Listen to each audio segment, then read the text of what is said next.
NCERT class 10th की तैयारी कर रहे सभी छात्रों का इस वीडियो में स्वागत है। तो हम आज देखेंगे साइंस में चैप्टर नंबर 12 जिसका नाम है विद्युत, उसका सॉल्यूशन देखेंगे। तो पाठ में कुछ प्रश्न दे रखे हैं पेज नंबर 222 में, जिसमें पहला प्रश्न है विद्युत परिपथ का क्या अर्थ है। चलिए देखते हैं इसका उत्तर। देखिए ये है, विद्युत परिपथ या विद्युत धारा के सतत तथा बंद पथ को विद्युत परिपथ कहते हैं। तो जिसमें धारा बह सकती है तो वो हो गया विद्युत परिपथ। ठीक है। और दूसरा क्वेश्चन है, फिर आपके सामने दूसरा क्वेश्चन, विद्युत धारा के मात्रक की परिभाषा अगर की हम बात करें तो विद्युत धारा का ऐसा ही मात्रक एम्पियर है, जिसे ए से डोनेट करते हैं। और एक एम्पियर किसी चालक में से एक सेकेंड एक चार्ज यानी कि एक आवेश के प्रवाह से उत्पन्न विद्युत धारा को एक एम्पियर कहते हैं। इसका फॉर्मूला अगर हम बात करें तो धारा बराबर Q/T, मतलब कूलाम बट्टे समय। ये देखो दिया हुआ है, जिसमें एक Q बराबर एक आवेश हो। ठीक है, एक कूलाम बराबर एक आवेश यानी कि 1 चार्ज, और T समय बराबर 1 सेकेंड, और I धारा बराबर अगर हम निकालेंगे तो कूलाम बट्टे समय यानी कि 1 चार्ज अपॉन 1 सेकेंड, तो उसका 1 एम्पियर तब निकलेगा आगे। तो ये हो गया विद्युत धारा के मात्रक की परिभाषा।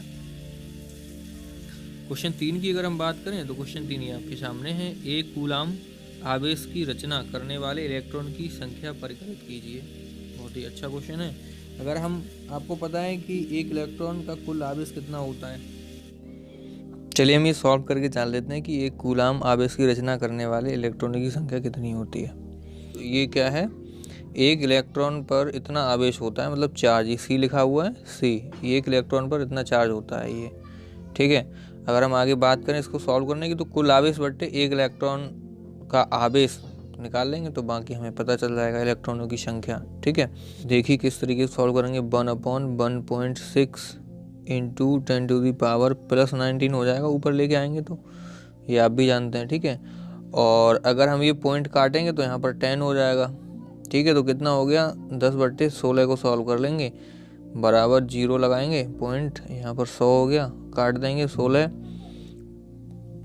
96। ठीक है, बचे 4, हो गए 40, 16 दूनी 32। ठीक है, और 8 बचे, 16 पंजे 80।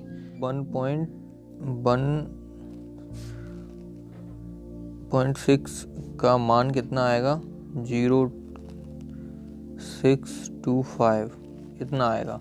ठीक है, अब साइड में क्या है, ये है 10⁻⁻19। ठीक है, ऊपर जाके प्लस की हो गई थी। ठीक है, तो प्लस की 19 है ये, तो हमारा मान कितना आ जाएगा, यानी कि 6 पॉइंट के बाद आ जाएगा। तो कुल मिला के हमारा मान आ गया 6.25 इंटू 10⁻+18। ठीक है, तो वही निकल के आया है। तो हम कह सकते हैं कि एक कूलाम आवेश की रचना करने वाले इलेक्ट्रॉन की संख्या कितनी होती है, 6 × 10⁻18। पेज नंबर 224 पे देखिए पहला प्रश्न, उस युक्ति का नाम लिखिए जो किसी चालक के सिरों पर विभवांतर बनाए रखने में सहायता करती है। तो देखिए, किसी चालक के सिरों पर विभवांतर बनाए रखने के लिए सेल या बैटरी का प्रयोग किया जाता है, सीधा उत्तर है। और दूसरा प्रश्न की अगर हम बात करें तो यह कहने का क्या तात्पर्य है कि दो बिंदुओं के बीच विभवांतर 1 वोल्ट है। तो 1 वोल्ट यदि किसी विद्युत धारावाही चालक के दो बिंदुओं के बीच एक कूलाम आवेश को एक बिंदु से दूसरे बिंदु तक जाने में 1 जूल कार्य किया जाता है, तो हम ये कह सकते हैं कि उन दोनों बिंदुओं के बीच विभवांतर कितना, 1 वोल्ट का है। ठीक है, तो ये होता है इसका सूत्र, वोल्ट बराबर कितना कार्य किया उसने, वर्क बट्टे कूलाम। ठीक है, ये हो गया नीचे, तो ये हो गया कितना कूलाम आवेश को ले जाने में कितना कार्य किया, तो वो निकलता है वोल्ट। ठीक है, तो वर्क अपॉन कूलाम, तो यही है, एक W यानी कि वर्क बराबर 1 जूल, वर्क की यूनिट जूल होती है, और कूलाम हो गया। ठीक है, और वोल्ट हो गया, तो वोल्ट बराबर 1 work upon 1 coulomb equal to 1 volt.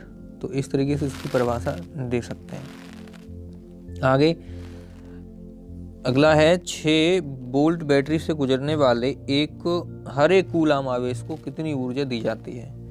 तो माना कूलाम बराबर 1, ठीक है, और वोल्ट बराबर 6 और बी बराबर volt upon coulomb work upon coulomb लगा देंगे फॉर्मूला।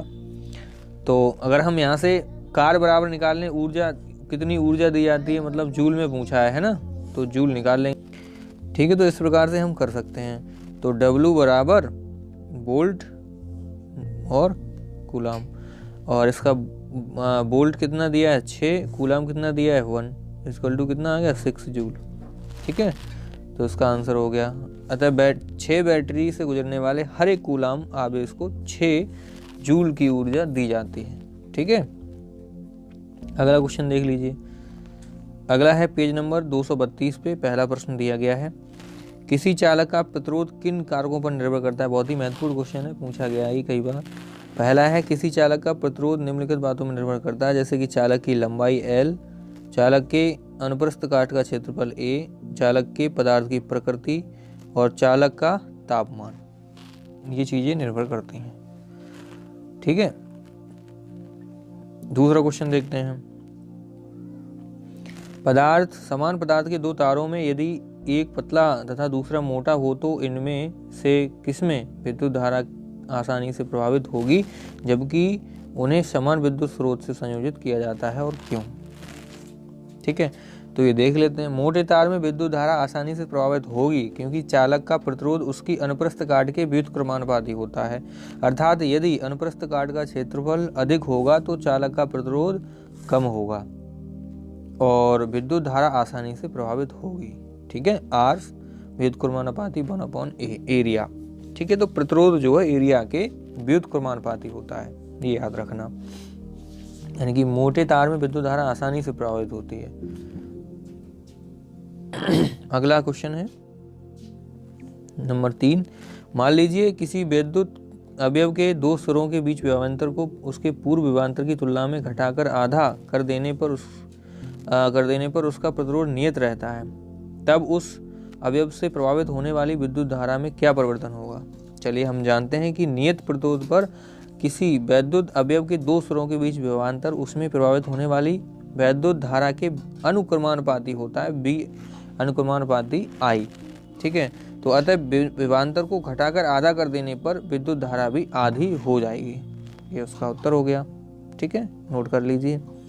अगला क्वेश्चन की बात करें तो विद्युत टोस्टरों तथा विद्युत स्त्रियों के तापमान अवयव शुद्ध धातु के न बनाकर किसी मिश्र धातु के क्यों बनाए जाते हैं। अच्छा प्रश्न है।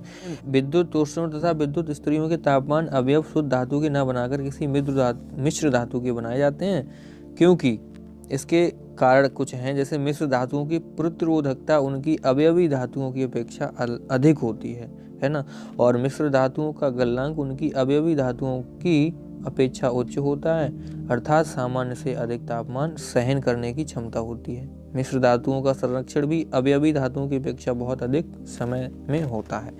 तो ये कारण है ताकि मिश्र धातु का प्रयोग करना पड़ता है। क्वेश्चन 5 में जानते हैं किस प्रकार का क्या दिया है। तो क्वेश्चन 5 है आपके सामने, निम्नलिखित प्रश्नों के उत्तर तालिका 12.2 में दिए गए आंकड़ों के आधार पर कीजिए। आपके बुक में होगा ये।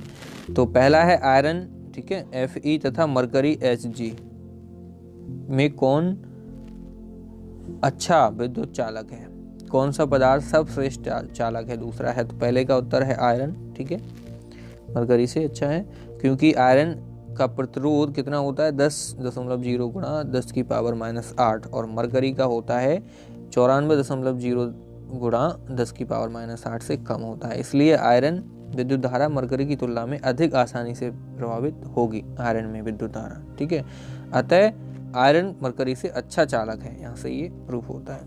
चलिए दूसरा, इसमें बी नंबर में दे दिया है कि सिल्वर सर्वश्रेष्ठ चालक होता है, क्योंकि सिल्वर का प्रतिरोध मान कितना होता है 1.6 गुणा 10 की पावर -8 से कम होता है। ठीक है, तो सिल्वर चांदी में सबसे अच्छी विद्युत धारा प्रभावित हो सकती है, अच्छा चालक होता है। चलिए अगला क्वेश्चन जान लेते हैं। जो 237 पेज नंबर पे है, आपके सामने है। किसी विद्युत परिपथ का व्यवस्था आरेख खींचिए जिसमें 2 वोल्ट के 3 सेलों की बैटरी तथा 5 ओम प्रतिरोधक, एक 8 ओम का प्रतिरोधक और 12 ओम प्रतिरोधक तथा एक प्रलंग कुंजी सभी श्रेणी क्रम में संयोजित हों। तो हमने ये बना लिया, विद्युत परिपथ का व्यवस्था आरेख नीचे दिया है ये पूरा, ठीक है। इसको समझ लेते हैं। जिसमें हमने 5 प्रतिरोध लगा दिए, एक तो 5 ओम का और 3 प्रतिरोध दिए गए हैं, पहला 5 ओम का, दूसरा 8 और तीसरा 12 ओम का। इसमें वोल्ट कितनी बैटरी है, 6 वोल्ट की बैटरी लगी है, इसमें कुंजी ये लगा दी है ना। अब तो ये पूछा गया था, केवल फिगर बनाना है, इसमें सॉल्व नहीं करना है। चलिए आगे बढ़ते हैं। अगला क्वेश्चन है, प्रश्न का परिपथ द्वारा खींचिए तथा इसमें प्रतिरोधकों से प्रभावित विद्युत धारा को मापने के लिए एमीटर तथा 12 वोल्ट के प्रतिरोध के सिरों के बीच विभवांतर मापने के लिए वोल्ट मीटर लगाइए। एमीटर तथा वोल्ट मीटर के क्या पाठ्यांक होंगे? तो हम ये देखते हैं, प्रतिरोधक श्रेणी क्रम में संयोजित है, अतः प्रतिरोध कितना हो जाएगा टोटल श्रेणी क्रम में, जोड़ लेंगे सभी को, 25 ओम हो जाएगा, ठीक है। और फिगर के माध्यम से समझ लेंगे थोड़ा सा। देखिए तो ये 8 दिया है, ये 12 दिया है, और ये वोल्ट मीटर लगा दिया, ठीक है, और ये ए मीटर लगा दिया। तो दोनों के पाठ्यांक निकाल लेते हैं, ठीक है, यानी कितने वोल्ट है और कितना एम्पियर है, दोनों निकाल लेते हैं। तो पहले कुल विभवांतर कितना दिया है, 6 वोल्ट दिया है, वो हम यहाँ देखो लिख लिया। ओम के नियम के अनुसार V बराबर IR होता है, तो V कितना दिया है 6, I दिया नहीं है 25, क्या है रेजिस्टेंस निकला हमारा टोटल प्रतिरोध। तो हम यहाँ से I बराबर निकाल सकते हैं 6/25, मतलब सॉल्व करेंगे तो कितना आ जाएगा, I = बराबर 0.24 एम्पियर। ये आ गया I की वैल्यू, ठीक है, इसकी वैल्यू आ गई। अब हम निकाल लेते हैं इसकी वैल्यू, वोल्ट की वैल्यू, ठीक है। तो इसकी वोल्ट निकालने के लिए अब 12 ओम के प्रतिरोध के लिए विद्युत धारा बराबर कितना आ गया, आंसर हमारा 0.24 एम्पियर। अब हम ओम का नियम लगा करके 12 वोल्ट पे, यानी कि 12 ओम के प्रतिरोधक पे कितना वोल्ट लग रहा है, वोल्ट मीटर ऊपर यहाँ पे लगाया था वो आपने देखा, तो वहाँ पे निकालना हमें केवल 12 प्रतिरोधक पर कितना वोल्ट लग रहा है। तो वो निकालने के लिए उसमें कुल धारा यानी कि B बराबर IR होता है, तो I का मान हमने यहाँ से निकाल लिया, ठीक है। और 12 वोल्ट पे हमें निकालना है ये 12 प्रतिरोधक पे, ठीक है, तो ये निकालना है। तो ये प्रतिरोध हो गया, ठीक है, 12 प्रतिरोध हो गया। तो इसका कैलकुलेशन करेंगे तो वोल्ट बराबर 2.88 वोल्ट आएगा, ये आंसर आ गया।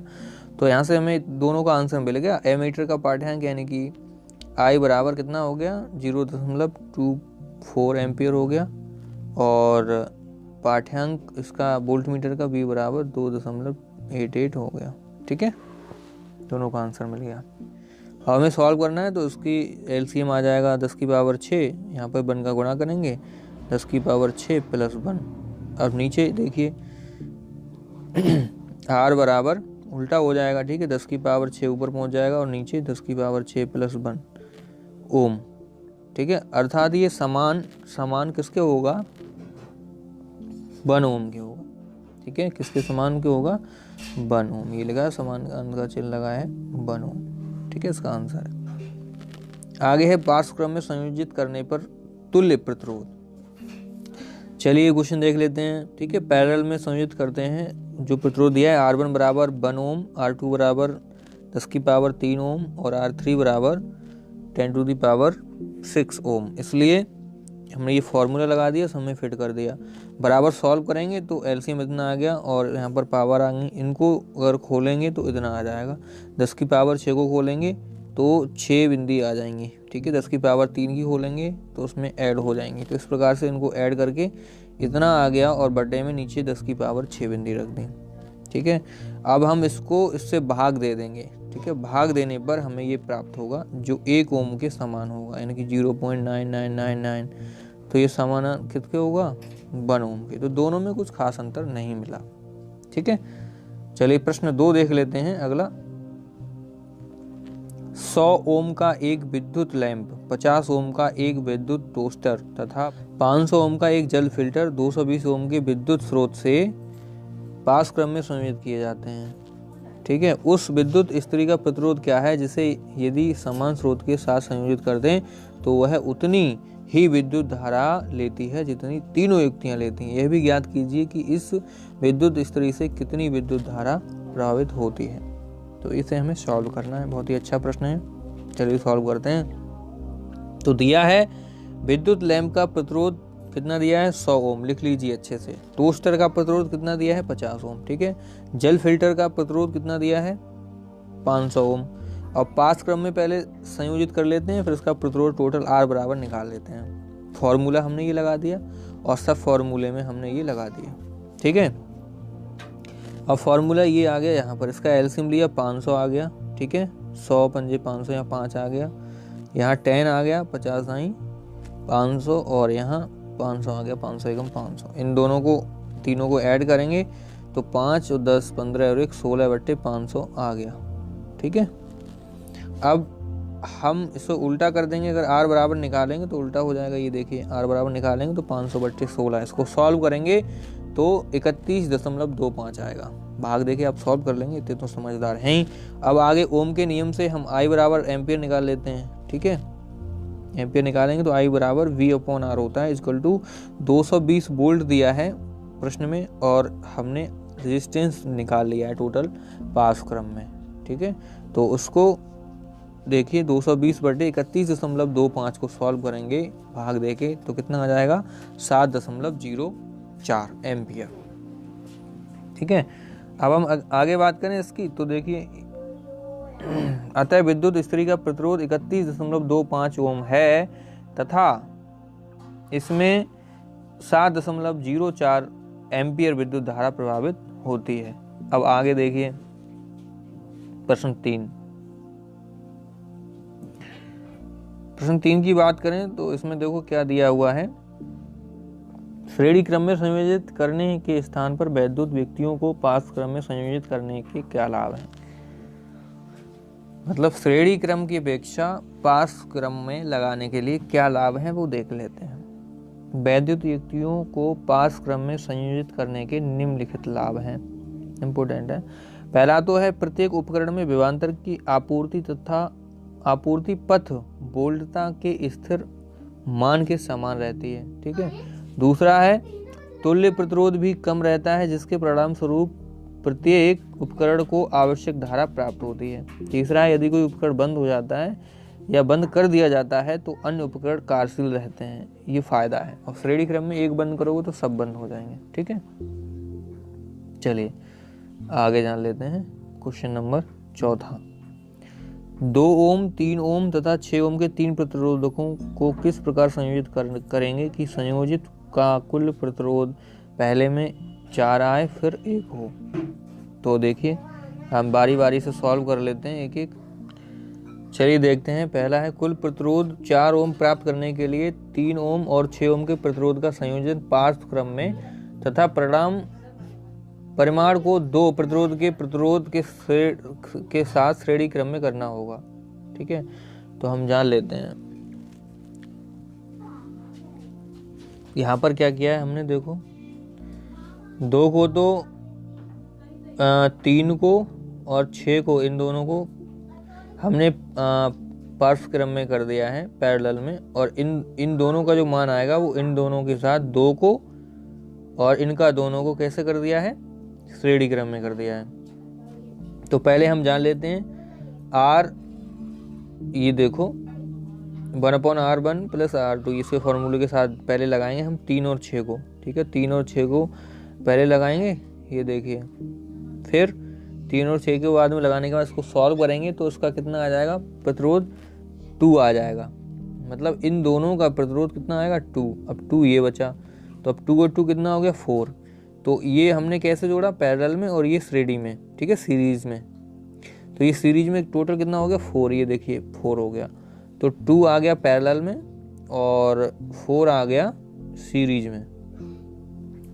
अब बी नंबर में हम देखें तो कुल प्रतिरोध 1 ओम प्राप्त करने के लिए 2 ओम 3 ओम और 6 ओम के प्रतिरोध का संयोजन पार्श्व क्रम में होगा। इसलिए पार्श्व क्रम में कुल परिमाण 1/, ये लगा देंगे फॉर्मूला, और यहाँ पर देखिए किस प्रकार से करेंगे। ये लगा दिया मान सभी का R1 R2 R3 का, और यहाँ पे सॉल्व कर लिया। 3 + 2 + 1 बराबर 6/6।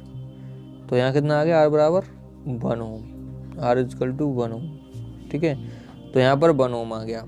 तो यहाँ पर हमने क्या किया, तीनों को एक तरफ से लगा दिया, है ना, तीनों को पास क्रम में लगा दिया एक बार, तो कितना आ गया 1 ओम। और हमने यहाँ पे क्या किया, एक लगा दिया सीरीज में, 2 लगा दिए पैरेलल में, तो कितना आ गया दोनों का 2 ओम, 4 ओम और 2 ओम। ठीक है, तो ये था इसका आंसर, यही पूछा है इसमें। प्राप्त करने के लिए कितना कितना क्या कैसे करोगे आप, तो वो आंसर हो गया। अगला क्वेश्चन है नंबर 5, तो इसका आंसर देखिए आप। 4 ओम, 8 ओम, 12 ओम तथा 24 ओम प्रतिरोध की 4 कुंडलियों को किस प्रकार संयोजित करें कि संयोजित ए अधिकतम और बी निम्नतम प्रतिरोध प्राप्त हो सके। Very simple. आर बराबर, देखो हम सीरीज में लगा देंगे तो ज़्यादा हो जाएगा, 48 हो गया, बहुत ज़्यादा हो गया। अगर यही हम पैरेलल में लगा देंगे सभी को, तो सभी को पैरेलल में लगा दो, ये देखो 24 12/24 मतलब बहुत कम रह गया। आर बराबर केवल 2 ओम निकल आया। तो सीरीज क्रम में नुकसान है, पैरेलल में बहुत फ़ायदा होता है। साथ साथ नोट करते जाएं, आपको दिक्कत नहीं होगी। अगला क्वेश्चन है, ये है पेज नंबर 242 का। तो देखिए, किसी विद्युत हीटर की डोरी क्यों उत्तप्त नहीं होती जबकि उसका तापमान अवयव उत्तप्त हो जाता है। तो उसका आंसर है, विद्युत धारा के उत्पन्न होने वाली ऊष्मा H हीट इसके प्रतिरोध के समानुपाती होती है। अर्थात आपके उसमें दिया भी होगा ये बुक में, H = I² RT। ठीक है, तो आपूर्ति तारों का प्रतिरोध हीटर के उत्तप्त तारों की तुलना में बहुत कम नगण्य लगभग होता है। इसीलिए हीटर के तापमान अवयव में आपूर्ति तारों की तुलना में अधिक तापन प्रभाव होता है और ये उत्तप्त हो जाता है। चलिए देखते हैं, 1 घंटे में 50 वाट विभवांतर और 96,000 कूलाम आवेश को स्थानांतरित करने में ऊष्मा परिकलित करना है हमें। तो 1 घंटे में प्रभावित विद्युत धारा कैसे होती है, I बराबर आवेश बट्टे समय, ये हो गया फॉर्मूला। ठीक है, तो यहाँ पर देखिए 96,000 कूलाम, एक 9600 नहीं है, गलती से हो गया, 96,000 बट्टे 1 घंटे, इसको हम चेंज कर लेंगे इसकी यूनिट में। ठीक है, 96,000 कूलाम हो गया बट्टे यानी कि 3600 सेकेंड हो गया। दोनों जीरो से दोनों जीरो कैंसिल, कितना आ गया 960 बट्टे 36। इसको सॉल्व करेंगे तो काट दीजिए आप इसको, 12 से काट लो, 12 × 36 और 96 को काटो, 12 × 8 = 96। ठीक है, और ये 0 बच गया, तो 80/3 एम्पियर आ गया। ठीक है, ये कितना आ गया 80/3 एम्पियर। और जूल के नियम से अगर हम बात करें तो विद्युत धारा I के उत्पन्न होने वाली ऊष्मा H बराबर हीट निकालेंगे यहाँ से, तो BIT, यानी कि हमें निकाल लिया, B भी निकाल लिया, T भी निकाल लिया और सेकंड भी पता है, तो हीट निकाल लेंगे, यहाँ पर लगा देंगे भाई। ठीक है, I का मान हमने निकाल लिया है, तो 50 और ये हम काट दो भाई। ठीक है, तो उसको सॉल्व करेंगे तो कितना आ जाएगा 48 लाख आ जाएगा। ये कितना आ जाएगा, यानी कि 2 4 5, हाँ 48 लाख, तो 4.8 × 10⁶। तो ये वैज्ञानिक भाषा में लिख दिया है, वैसे 48 ऐसा भी लिख सकते हैं 5, लेकिन इसको 6 करने के लिए यहाँ पॉइंट लगाना पड़ेगा। ठीक है, चलिए अगला क्वेश्चन देख लेते हैं, तीसरा।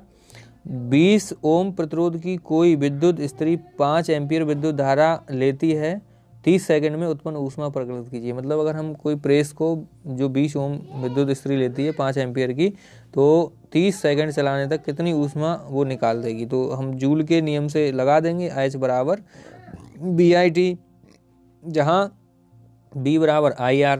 तो यहाँ हमें बोल्ट की आवश्यकता पड़ेगी। अब देखो यहाँ पर क्या क्या हमें दिया है, देखो T दिया है, ठीक है, और एम्पियर यानी कि I दिया है, ठीक है, और B हमें दिया है, B नहीं दिया है, R दिया है, उसकी आवश्यकता आगे पड़ेगी। तो हम क्या निकालना पड़ेगा, यहाँ पे R निकालना पड़ेगा। देखिए B बराबर IR से इन्होंने यहाँ पर 5 × 20 ओम लगा दिया है, तो यहाँ 100 वोल्ट निकल के आ गया है।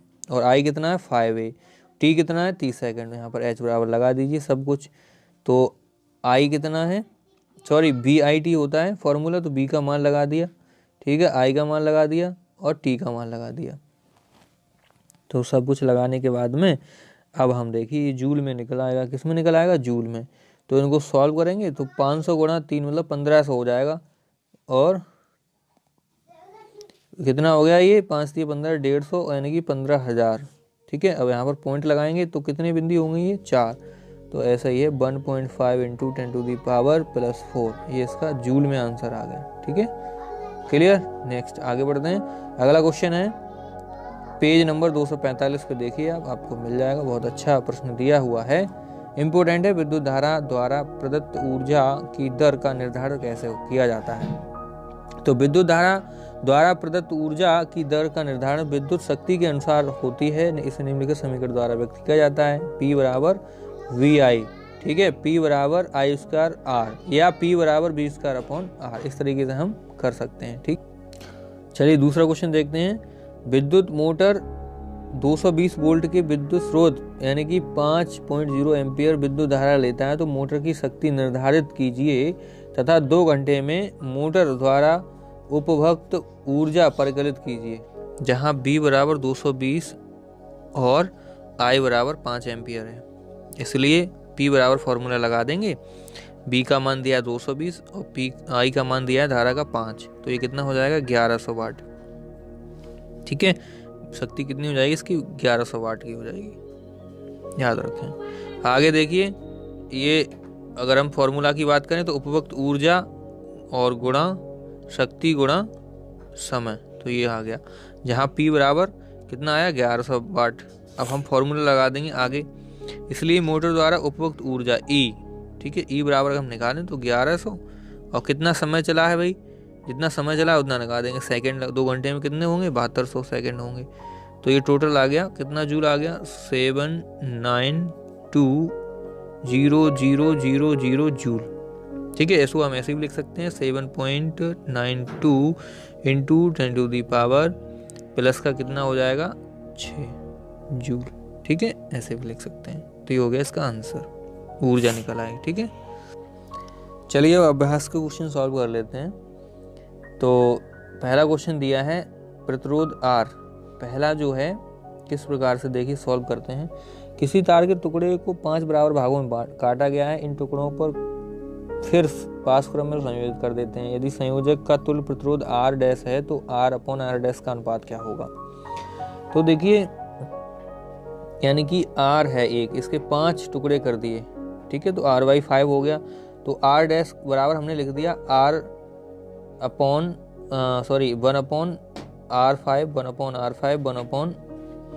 1/R5 1/R5 इस तरीके से 5 बार हमने लिख दिया। अब नीचे वाला 5 है ऊपर पहुंच जाएगा। ठीक है, जो नीचे वाला 5 है वो ऊपर पहुंच जाएगा। तो R/R डैश बराबर 5 और नीचे R प्लस में। ठीक है, तो टोटल कितना होगा 25/R, किसके बराबर आ गया 1/R डैश इक्वल टू। अब देखिए नीचे किस प्रकार से, तो R डैश बराबर अगर हम निकालेंगे तो कितना आ जाएगा R/25।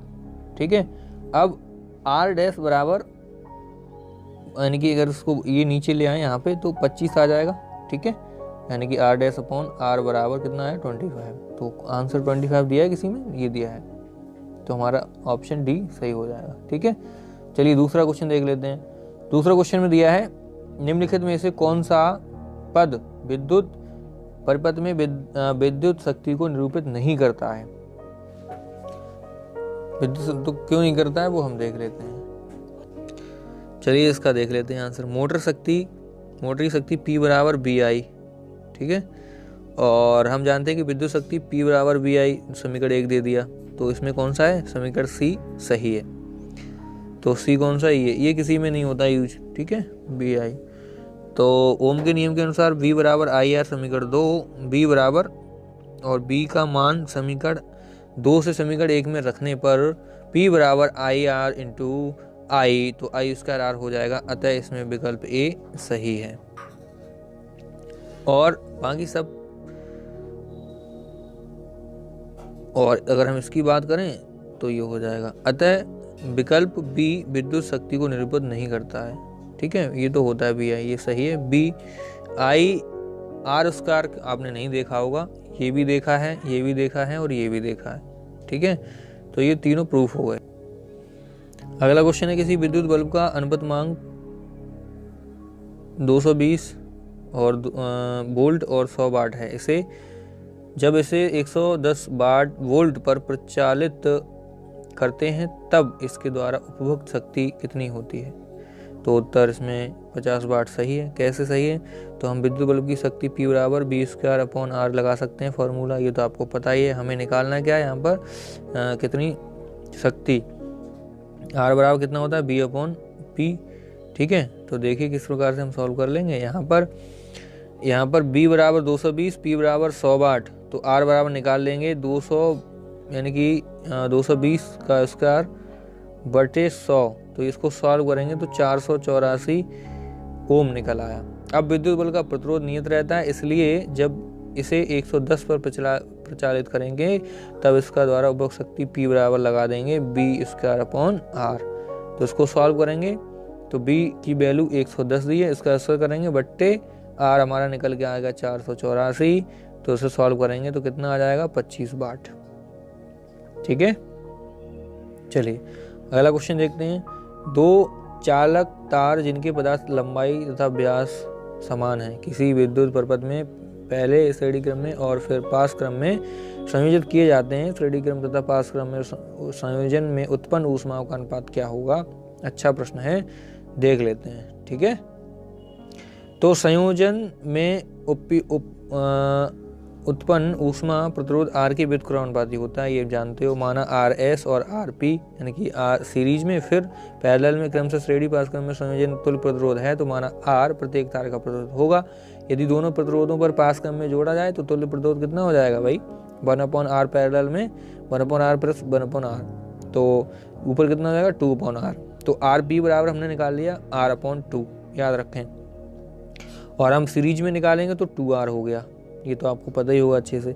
अब हम विभवांतर B के लिए श्रेणी क्रम तथा पास क्रम संयोजन में उत्पन्न ऊष्मा का अनुपात निकालने के लिए हमें यानी कि हीट ऊष्मा सीरीज में और ऊष्मा पैरेलल में, यानी कि हीट पैरेलल में, तो पहले सीरीज का फॉर्मूला लगा देंगे फिर लगा देंगे हम पैरेलल का। तो ये देखो सीरीज का लगा दिया B²/RT और ये लगा दिया B²/RT पैरेलल का। तो यहाँ पर क्या हुआ, कुछ कट जाएगा, B से B कट जाएगा, है ना, T से T कट जाएगा, तो RP/RS बचा। तो RP का मान आया है R/2 और RS का मान आया है 2R। ठीक है, कितना आया है 2R। तो अब हम इसको देखिए सॉल्व कर लेंगे। इन्होंने ये कट गया, 2 से 2 का गुणा हो जाएगा, R से R कट गया, तो 1/4 मतलब 1/4। ठीक है, तो ये विकल्प C इसका राइट आंसर होगा। चलिए आगे देखते हैं। किसी विद्युत परिपथ में दो बिंदुओं के बीच विभवांतर मापने के लिए वोल्टमीटर को किस प्रकार संयोजित किया जाता है? तो किसी विद्युत परिपथ में दो बिंदुओं के बीच विभवांतर मापने के लिए वोल्टमीटर को पास क्रम में हमेशा लगाते हैं। याद रखना, वोल्टमीटर को पैरेलल सीरीज में लगाते हैं। ठीक है, पैरेलल क्रम में लगाते हैं। क्वेश्चन नंबर 6 में देखेंगे, 6 में किसी तांबे के तार का व्यास जो है 0.5 mm है मिलीमीटर। ठीक है, और प्रतिरोधकता उसकी 1.6 × 10⁻⁸ ओम मीटर है। ठीक है, और उसका प्रतिरोध कितना है, रेजिस्टेंस 10 ओम है। इस प्रतिरोध बनाने के लिए कितने लंबे तार की आवश्यकता होगी? L पूछा है। ऐसे दोगुने व्यास का तार लें तो प्रतिरोध में क्या अंतर आएगा? तो दोनों चीजें पूछी हैं, यानी कि L लंबाई के तांबे की तार जिसके अनुप्रस्थ काट का क्षेत्रफल A है तथा प्रतिरोध R है, निम्नलिखित होगा। ठीक है, तो ये फॉर्मूला होता है इसका, आपने बुक में पढ़ा होगा। रो इसे बोला जाता है R = ρL/A। ठीक है, तो इसको सॉल्व करते हैं। चलिए, जहाँ रो बराबर तांबे की प्रतिरोधकता है 1.6 × 10⁻⁸ ओम मीटर और R कितना है 10 ओम, जो दिया है वो सब लिख लेंगे। तार की त्रिज्या कितनी है 0.5/2 mm। क्यों कर दिया? क्योंकि D बराबर इन्होंने व्यास दिया है, ठीक है 0.5, उसका 2 करेंगे यानी कि आधा करेंगे तो क्या निकल आएगा, R निकल आएगा। तो कितना निकल आया हमारी R कितना निकल आया? तो R बराबर 0.25 mm है। ठीक है, अब इसको मीटर में बनाने के लिए क्या करेंगे, 1000 का गुणा कर देंगे। ठीक है, 1000 का गुणा करेंगे तो हमारा R आ जाएगा, R बराबर 0. ये दिया हुआ है, ठीक है 0.0025 मीटर।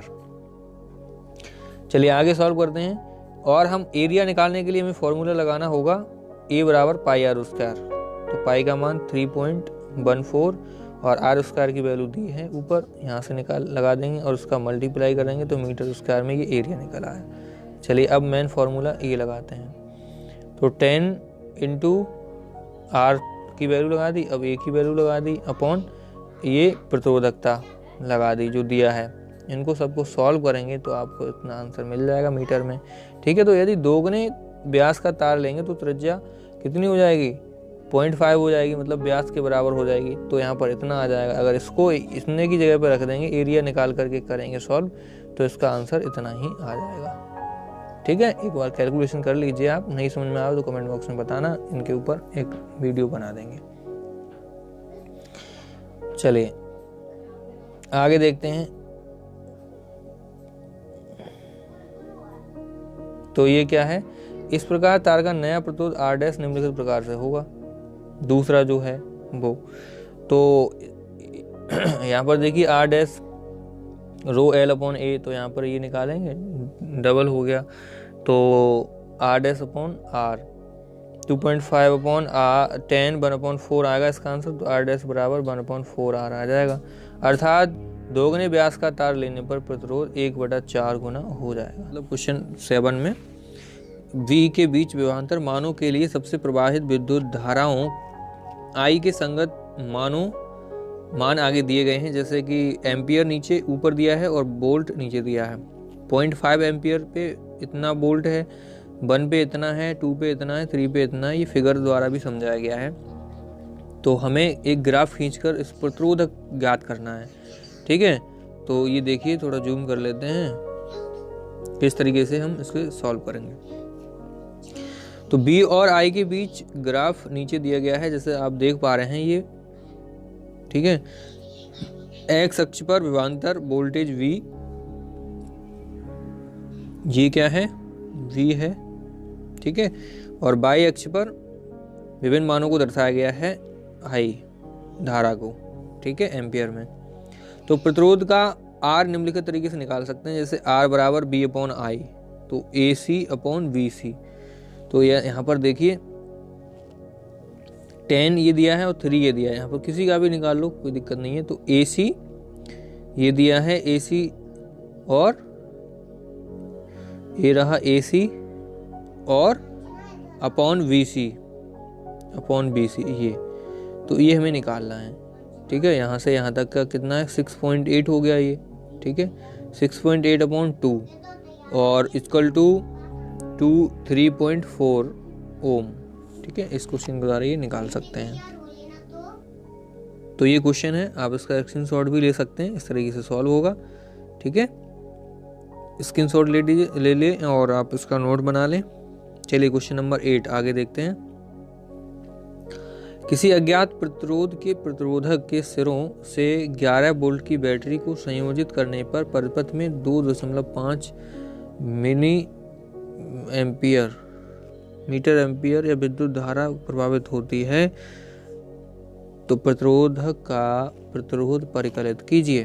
ओम के नियम के अनुसार B अपॉन I R, तो R equal to B upon I हो जाएगा। तो यहाँ पर B का मान दिया है, I का मान दिया है, इसको मीटर से नॉर्मल एम्पियर में बदल लेंगे, 1000 का गुणा कर लेंगे तो इतना आंसर आ जाएगा। ठीक है, आगे R equal to B upon I का मान लगा देंगे फॉर्मूला में। तो B कितना है, 12 है, और I कितना है ये निकाल लिया आपने। तो इसको सॉल्व करेंगे तो 4800 ओम, यानी कि 4.8 किलो ओम। ठीक है, ये आ जाएगा आंसर। चलिए आगे क्वेश्चन देखते हैं। क्वेश्चन 9 वोल्ट की बैटरी किसी को 0.92 ओम, 3.3 ओम, 0.4, 5 ओम तथा 12 ओम के प्रतिरोधकों के साथ श्रेणी क्रम में संयोजित किया जाता है। तो 12 ओम के प्रतिरोधक से कितनी विद्युत धारा प्रभावित होगी, यानी कि केवल 12 ओम से निकालना है। तो हम टोटल रेजिस्टेंस निकाल लेते हैं। तो R इक्वल टू ओम, ये टोटल निकल के आ गया 13.4 ओम। ओम के नियम के अनुसार वोल्ट निकालेंगे IR, तो I बराबर यहाँ से निकालेंगे धारा, तो B अपॉन R। तो V कितना दिया है, V दिया है हमारा 9। ठीक है, क्वेश्चन में, और R हमने टोटल निकाल लिया है ये 13.4, तो यहाँ लगा दिया। इसको सॉल्व करेंगे 0.67 एम्पियर आ गया आंसर। तो यहाँ पर क्या हुआ है कि यहाँ सभी प्रतिरोध श्रेणी क्रम में लगे हुए हैं, इसलिए विद्युत धारा का कोई विभाजन नहीं हो रहा है। विद्युत धारा में जो विद्युत धारा होती है वो श्रेणी क्रम में उसका विभाजन नहीं होता, एक तरफ से ही बहती है शुरू से लेकर एंड तक। अतः 12 ओम के प्रतिरोधक से भी समान विद्युत धारा 0.67 एम्पियर ही प्रभावित होगी। डिटेल में जानने के लिए ये सब आपके लिए पढ़ना होगा, और इससे पहले एक वीडियो अपलोड की जा चुकी है, वो आप देख लें, उसके बाद ही कैलकुलेशन अच्छे से समझ में आएगी। कहाँ पर क्या सूत्र लगाना है ये आपको अच्छे समझ में आ जाएगा। और कैलकुलेशन आप करके देखें, अपने टीचर से पूछें अच्छे से, तो समझ में आ पाएगा आपके। रिवाइज करें, ठीक है। यहाँ से आप नोट्स ले सकते हैं, ये देखिए इस तरीके से स्क्रीनशॉट ले लें और समझें कहाँ क्या हुआ है। मैं प्रयास कर रहा हूँ समझाने का, बोर्ड पे और अच्छा हो सकता था, लेकिन आप कोशिश करें समझने का, ठीक है। समय न होने के कारण हम ये स्क्रीन पे ही बनाना पड़ रहा है, नहीं तो बोर्ड पे आप बहुत अच्छे से समझ पाते। चलिए कोई नहीं, कोशिश करते हैं। आगे है क्वेश्चन नंबर 10। तो इसमें क्या दिया है 176 ओम प्रतिरोध के कितने प्रतिरोधकों को पास क्रम में संयोजित करें कि 220 वोल्ट के विद्युत स्रोत से संयोजन में 5 एम्पीयर की विद्युत धारा प्रभावित हो। तो माना प्रतिरोधकों की कुल संख्या x है, ठीक है। दिया है विद्युत धारा I बराबर 5 एम्पीयर, विभवांतर B बराबर 220 वोल्ट दिया है। तो ओम के नियम के अनुसार लगा देंगे B = IR, है ना।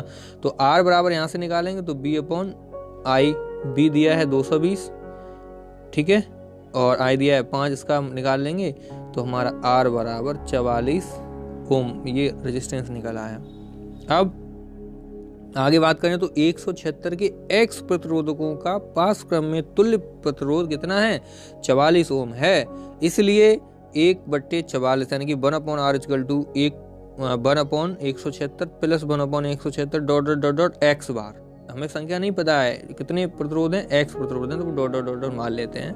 तो हमने केवल एक ही ले लेंगे, यानी कि 1/44 बराबर x/176, ठीक है। इसका मल्टीप्लिकेशन क्रॉस कर देंगे तो 44 नीचे आ जाएगा, x इधर पहुंच जाएगा, तो 176/44 x = सॉल्व करेंगे तो x बराबर कितना आ जाएगा 4, ठीक है। x बराबर कितना आ जाएगा 4 प्रतिरोध लगे हुए हैं, ठीक है। अतः 4 प्रतिरोधकों को पास क्रम में संयोजित करने पर संयोजन से 5 एम्पीयर विद्युत धारा प्रभावित होगी। चलिए अगला क्वेश्चन देखते हैं। दर्शाइए कि आप 6 ओम प्रतिरोध के 3 प्रतिरोधकों को किस प्रकार संयोजित करेंगे कि प्राप्त संयोजन का प्रतिरोध 9 और 4 हो। चलिए इसका उत्तर देख लेते हैं। अच्छा प्रश्न है, देखिए फिगर के साथ। 9 ओम तुल्य प्रतिरोध प्राप्त करने के लिए 6 ओम के प्रतिरोध 2 प्रतिरोधकों को पहले पास क्रम में जोड़ना है, ठीक है, ये और ये, फिर ये जोड़ना पड़ेगा, फिर उसके बाद में तुल्य प्रतिरोध के साथ 6 ओम के साथ एक श्रेणी क्रम में जोड़ना होगा, जैसा कि आकृति में आप देख पा रहे हैं। 2 हमने जोड़ दिए पैरेलल में और एक श्रेणी क्रम में, ठीक है।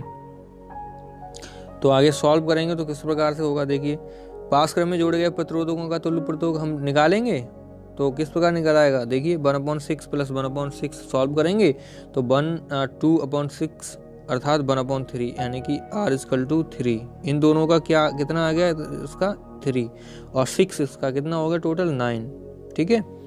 कितना हो जाएगा 9। अब हम श्रेणी क्रम में निकालेंगे तो कितना हो जाएगा 9 हो जाएगा, ये देखिए, ठीक है।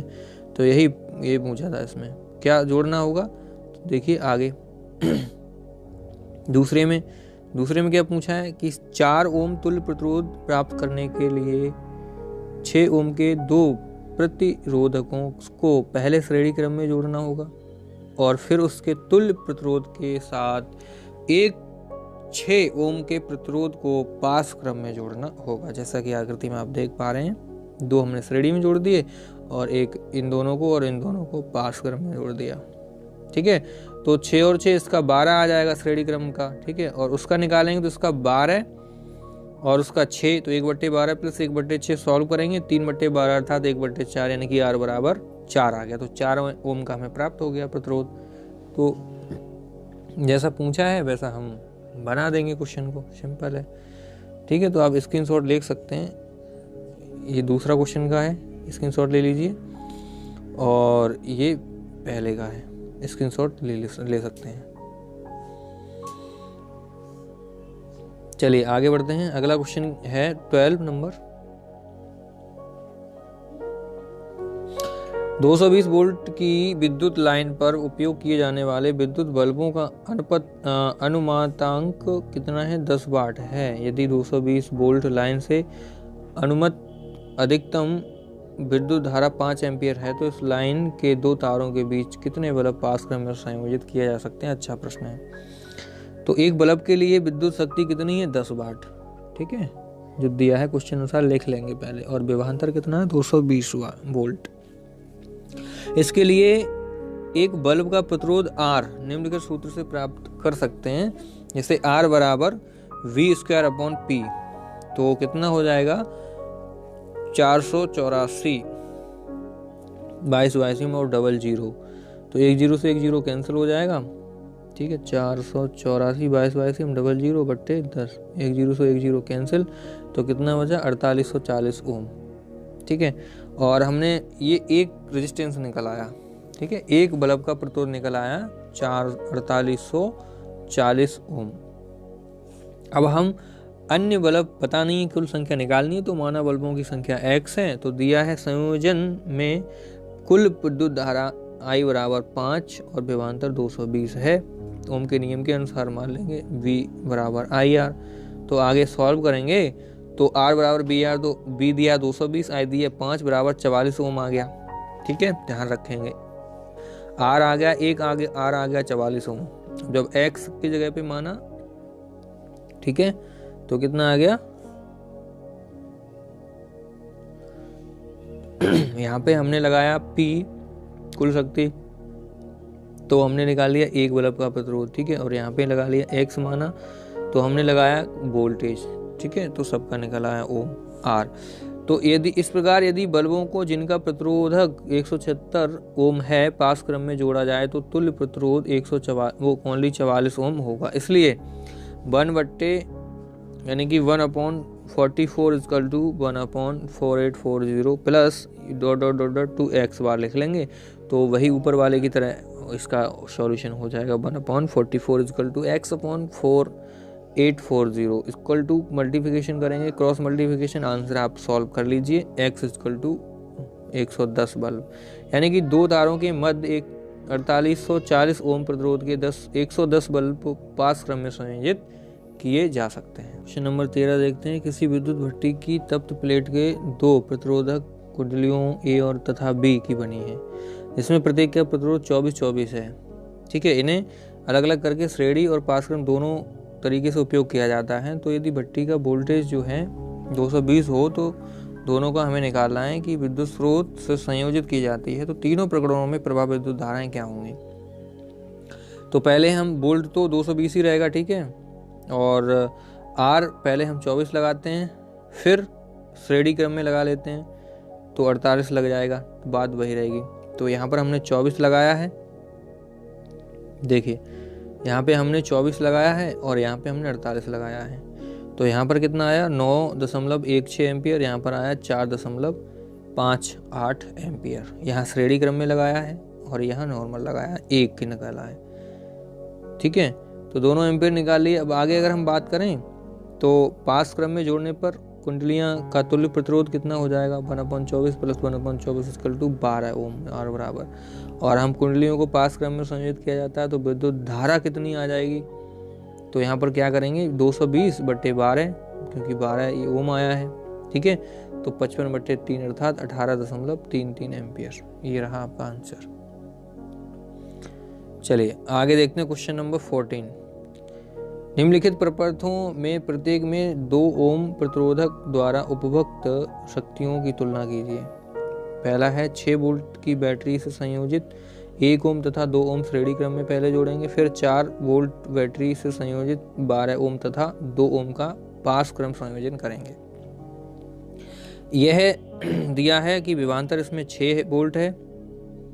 पहले में देखते हैं 1 और 2 ओम के प्रतिरोधकों को श्रेणी क्रम में जोड़ेंगे तो 1 और 2 3 ओम हो जाएगा। ठीक है, R1 R2, तो B बराबर आई आर लगा देंगे, तो I बराबर हमें निकालना है यहाँ पर V/R यानी कि 2 एम्पियर निकल आएगा।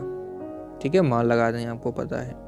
अब श्रेणी क्रम में संयोजन में विद्युत धारा समान रहती है, इसलिए विद्युत शक्ति निम्न प्रकार से परिकलित की जा सकती है। P बराबर I² इक्वल टू, यानी कि I कितना दिया है 2, तो 4 हो गया, और प्रतिरोध कितना दिया है 2, तो 8 वाट हो गया विद्युत शक्ति पावर। ठीक है, दूसरे क्वेश्चन में देखिए 12 और 2 प्रतिरोध लेंगे, तो इसमें 2 ओम के प्रतिरोधक में विद्युत धारा की बात करेंगे, तो I बराबर V/R यानी कि V कितना दिया है 6 और R कितना है 3। ठीक है, R निकला है 3 और B कितना है 6, तो वो हम लगा देंगे इसमें, तो 2 एम्पियर आ गया यहाँ पर कितना आया 2 एम्पियर यहाँ पर भी आया था। ठीक है, तो वो सेम प्रोसेस है, लेकिन हमें आगे क्या करना है, शक्ति निकालने के लिए हमें यहाँ पर 2 ओम का प्रयोग किया था। ठीक है, और यहाँ पर R 2 लगाया था। तो आगे देखते हैं, P बराबर B²/R, तो B का मतलब कितना है, B कितना है 2, B² करेंगे, B 4 है, सॉरी B कितना है 4, और 4 का स्क्वायर करेंगे 8 हो जाएगा, नीचे 2, तो 16/2 बराबर 8, तब भी 8 वाट आया, यानी कि शक्तियाँ दोनों की कैसी हैं बराबर। ठीक है, 8 वाट और 8 वाट, अतः दोनों ही परपथों में विद्युत शक्ति 8 वाट यानी कि समान रहेगी। आप स्क्रीनशॉट ले सकते हैं। क्वेश्चन नंबर 13 का ये रहा। चलिए आगे बढ़ते हैं। क्वेश्चन नंबर 15, 2 विद्युत लैंपों में जिनमें एक अनुमतांक 100 वाट और 220 वोल्ट तथा दूसरे का 60 वाट 220 वोल्ट है, विद्युत मेष के साथ पास क्रम में संयोजित हैं। यदि विद्युत आपूर्ति की वोल्टता 220 वोल्ट है, तो विद्युत मेष में कितनी धारा ली जाती है? अच्छा प्रश्न है, चलिए देखते हैं। पहले लैंप के लिए विद्युत शक्ति P1 के लिए 100 वाट और वोल्ट कितना दिया 220। 200 में समान वोल्ट है, केवल P चेंज है, P1 और P2। पहले में P1 में 100 वाट है, दूसरे में 60 वाट है। तो I1 हम निकालने के लिए P1 का प्रयोग करेंगे 100/220, उसको सॉल्यूशन करेंगे तो 10/22 अर्थात 0.455 एम्पियर आ जाएगा। और आगे दूसरे लैंप के लिए विद्युत शक्ति जो है वो कितनी है 60 वाट है। ठीक है, तो और विभवांतर कितना है 220, दोनों में बराबर है विभवांतर। तो I2 बराबर P2/V, तो इसमें 60 दिया है शक्ति, 20 दिया है 220, इसको सॉल्व करेंगे 0.273 एम्पियर आ जाएगा। ठीक है, और दोनों को जोड़ लेंगे I1 प्लस I2, तो ठीक है 0.455 प्लस 0.273 ऐड करेंगे, कितना आ जाएगा 0.728 एम्पियर। क्लियर, चलिए आगे बढ़ते हैं। अगला क्वेश्चन है, क्वेश्चन नंबर 16 में पूछ रहा है कि किसमें अधिक विद्युत ऊर्जा उपयुक्त होगी। अगर एक टीवी है जो 200 वाट का है, वो 1 घंटे तक चलाया जाता है, और 120 वाट का क्या है विद्युत हीटर है जो केवल 10 मिनट चलाया जाता है, तो किसमें ज़्यादा ऊर्जा व्यय होगी। H बराबर कितना होता है PT। ठीक है, टीवी सेट के लिए शक्ति जो है विद्युत P बराबर कितना 250 वाट और समय कितना 1 घंटा मतलब 3600 सेकेंड। ठीक है, और इसी विद्युत ऊर्जा के H बराबर P × T यानी कि 250 × 3600 बराबर कितना हो जाएगा 9 लाख जूल। ठीक है, यानी कि हम ऐसे भी लिख सकते हैं 9 × 10⁵ ओके, आगे चलते हैं। विद्युत हीटर के लिए शक्ति P बराबर कितना दी है, यहाँ पर दी है 1200 वाट और समय कितना है 10 मिनट मतलब 60 का मल्टीप्लाई कर देंगे 600 सेकेंड हो जाएगा। ऊर्जा H बराबर P × T 1200 × 600 अर्थात कितना आ जाएगा 7,20,000, यानी कि ये हम लिख सकते हैं 7.2 × 10⁻+ की होंगी, इस पे कितनी होंगी 245। ठीक है, ये हो गया इसका आंसर। आगे हम बात करते हैं क्वेश्चन नंबर 17 की। तो 8 ओम प्रतिरोध का कोई विद्युत मेष में 2 घंटे तक लगातार 15 एम्पीयर विद्युत धारा लेता है। हीटर में उत्पन्न ऊष्मा की दर ज्ञात कीजिए। तो आपको पता है ऊर्जा बराबर हीट बराबर H = I² RT होता है। ठीक है। तो इसमें आई 15 एम्पीयर दे रखा है और प्रतिरोध हमारा 8 ओम दे रखा है, समय 2 घंटे मतलब 7200 सेकेंड।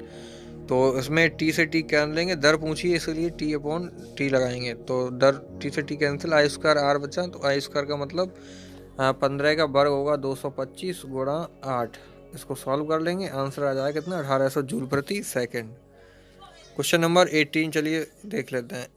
क्वेश्चन आपके उसमें दे रखे हैं बुक में और आप नोट कर लेना, उसका आंसर हम आपको बता देते हैं। चलिए पहले ए बी सी डी तीनों देख लेते हैं। पहला है टंगस्टन की प्रतिरोधकता अधिक होती है, इसलिए यह विद्युत धारा को अधिकतम मात्रा में रोके रखता है और जिससे यह अत्यंत तप्त होकर ऊष्मा उत्पन्न करता है।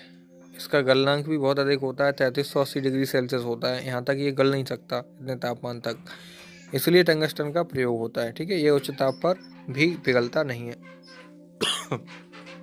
और आगे बी नंबर में मिश्र धातुओं की प्रतिरोधकता उनकी अवयवी धातुओं की अपेक्षा अधिक होती है, इसलिए उच्च ताप पर भी इनका अपचयन दहन आसानी से नहीं होता है। यही कारण है कि विद्युत तापन युक्तियां जैसे ब्रेड, टोस्टर तथा विद्युत इस्त्री के चालक शुद्ध धातुओं के स्थान पर मिश्र धातुओं के बनाए जाते हैं। और आगे क्वेश्चन नंबर सी का आंसर है घरेलू विद्युत प्रपथों में श्रेणी क्रम संयोजन का उपयोग न किए जाने के दो प्रमुख कारण हैं। श्रेणी क्रम में एक तो बिजली ज़्यादा खपत होती है और एक अवयव बंद करते ही सारे अवयव बंद हो जाते हैं, पूरा प्रपथ टूट जाता है। ठीक है, सभी कार्य करना बंद कर देते हैं। एक तो ये हो गया कारण, इसलिए श्रेणी क्रम का प्रयोग नहीं करते हैं। दूसरा, श्रेणी क्रम संयोजन में सभी अवयवों को समान विभवांतर भी नहीं मिल पाता है।